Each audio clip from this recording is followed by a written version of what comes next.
जय हिंद साथियों, स्वागत है आप सभी का उत्कर्ष एकेडमी खिलचीपुर के ऑनलाइन प्लेटफॉर्म में।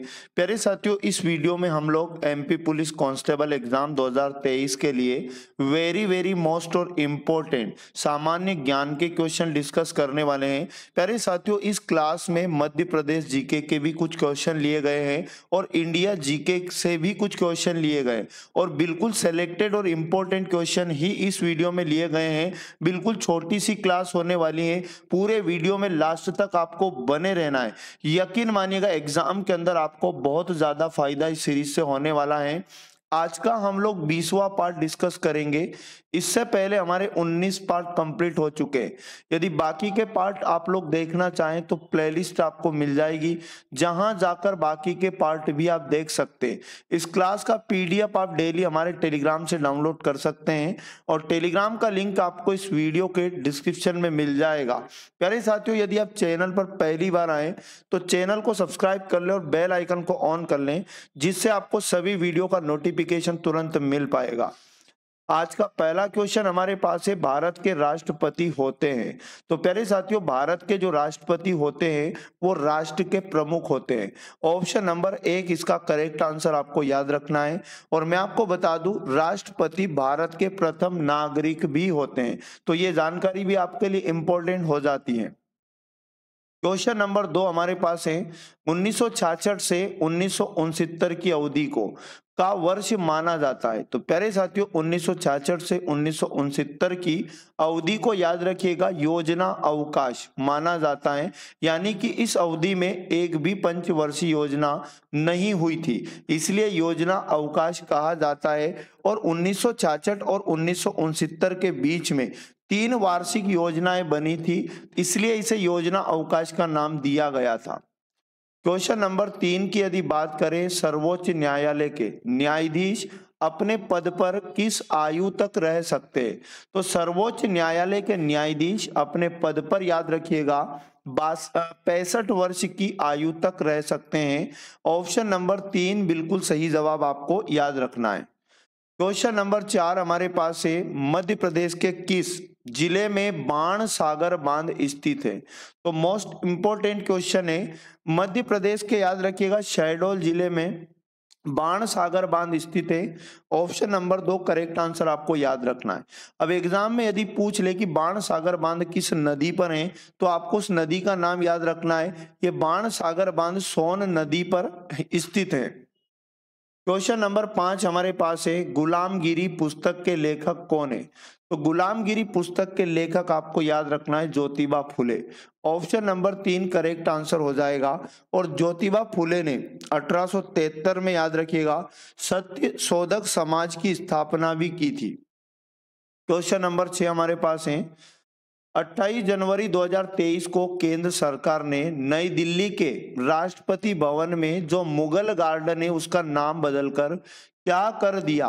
तो 28 जनवरी 2023 को केंद्र सरकार ने जो नई दिल्ली का राष्ट्रपति भवन है उसमें जो मुगल गार्डन है उसका नाम बदलकर अमृत उद्यान कर दिया। ऑप्शन नंबर 3 बिल्कुल सही जवाब है।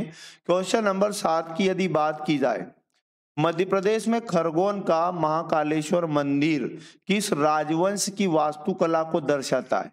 तो मध्य प्रदेश में जो खरगोन का महाकालेश्वर मंदिर है वो वास्तुकला की परमार शैली को दर्शाता है। ऑप्शन नंबर 4 सही जवाब याद रखना है। क्वेश्चन नंबर 8 हमारे पास है, भारत की जनगणना 2011 के अनुसार मध्य प्रदेश का न्यूनतम जनसंख्या घनत्व वाला जिला कौन सा है। तो 2011 की जनगणना के अनुसार मध्य प्रदेश का न्यूनतम जनसंख्या घनत्व वाला जिला अगर एग्जाम में पूछ ले, डिंडोरी आपको याद रखना है। और डिंडोरी का जनसंख्या घनत्व है 2011 की जनगणना के अनुसार 94 व्यक्ति प्रति वर्ग किलोमीटर। अब एग्जाम में यदि पूछ ले सर्वाधिक जनसंख्या घनत्व वाला जिला बताओ, तो भोपाल आपको याद रखना है, 855 व्यक्ति प्रति वर्ग किलोमीटर भोपाल का जनसंख्या घनत्व हो जाएगा। क्वेश्चन नंबर 9 हमारे पास है, विटामिन B7 का रासायनिक नाम क्या है? तो विटामिन B7 का रासायनिक नाम बायोटिन है। ऑप्शन नंबर 2 सही जवाब हो जाएगा। एस्कॉर्बिक अम्ल जो आपको ऑप्शन में दिया है 3 में, ये विटामिन C का रासायनिक नाम है। और पेंटोथेनिक अम्ल जो ऑप्शन नंबर 1 में है, ये याद रखिएगा विटामिन B5 का रासायनिक नाम है। उसके बाद जो फोलिक अम्ल आपको दिखाई दे रहा है ऑप्शन नंबर 4 में, विटामिन B9 का रासायनिक नाम है। क्वेश्चन नंबर 10 हमारे पास है, निम्नलिखित में से किसने ईस्ट इंडिया एसोसिएशन संगठन की स्थापना की? तो ईस्ट इंडिया एसोसिएशन संगठन की स्थापना दादा भाई नौरोजी के द्वारा की गई। ऑप्शन नंबर 4 सही जवाब आपको याद रखना है। और याद रखिएगा ईस्ट इंडिया एसोसिएशन संगठन की स्थापना 1866 में लंदन में की गई थी। क्वेश्चन नंबर 11 है, निम्नलिखित में से कौन सा देश भारत के दक्षिण में स्थित है? तो भारत के दक्षिण में आपको मालदीव याद रखना है। ऑप्शन नंबर 2 बिल्कुल करेक्ट आंसर हो जाएगा। पाकिस्तान याद रखिएगा भारत के उत्तर पश्चिम में स्थित देश है। और बांग्लादेश की अगर बात करें तो ये भारत के पूर्व में स्थित देश है। क्वेश्चन नंबर 12 हमारे पास है, मध्य प्रदेश सिल्क फेडरेशन किस स्थान पर स्थित है? तो मध्य प्रदेश सिल्क फेडरेशन याद रखिएगा भोपाल में स्थित है। ऑप्शन नंबर 4 करेक्ट आंसर याद रखना है। और याद रखिएगा मध्य प्रदेश सिल्क फेडरेशन की स्थापना एग्जाम में पूछ सकता है 24 नवंबर 1997 आपको याद रखना है। क्वेश्चन नंबर 13 हमारे पास है, कौन सा प्रदूषण मनुष्यों में इटाई रोग का कारण है? तो प्यारे साथियों याद रखिएगा कैडमियम प्रदूषण मनुष्य में इटाई रोग का कारण है। ऑप्शन नंबर 2 सही जवाब हो जाएगा। और पारा से आपको याद रखना है, पारा से मिनी माता होता है। और उसके बाद आपको जो ऑप्शन में दिखाई दे रहा आर्सेनिक प्रदूषण याद रखिएगा, इससे ब्लैक फुट नामक रोग होता है। और उसके बाद जो चौथे ऑप्शन में नाइट्रेट प्रदूषण दिखाई दे रहा है, इससे याद रखिएगा ब्लू बेबी सिंड्रोम रोग होता है। क्वेश्चन नंबर 14 हमारे पास है, निम्न में से कौन सा राष्ट्रीय उद्यान मध्य प्रदेश के सिवनी तथा छिंदवाड़ा जिलों के अंतर्गत आता है? तो याद रखिएगा मध्य प्रदेश के सिवनी तथा छिंदवाड़ा जिलों में जो राष्ट्रीय उद्यान है वो है पेंच राष्ट्रीय उद्यान। ऑप्शन नंबर 4 बिल्कुल सही जवाब है।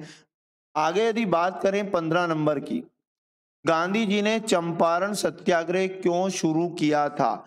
तो प्यारे साथियों गांधी जी ने चंपारण सत्याग्रह नील किसानों के ब्रिटिश शोषण का विरोध करने के लिए शुरू किया था। ऑप्शन नंबर 3 सही जवाब याद रखना है। और चंपारण सत्याग्रह हुआ कब था? तो 1917 ये डेट भी आपको याद रखना है।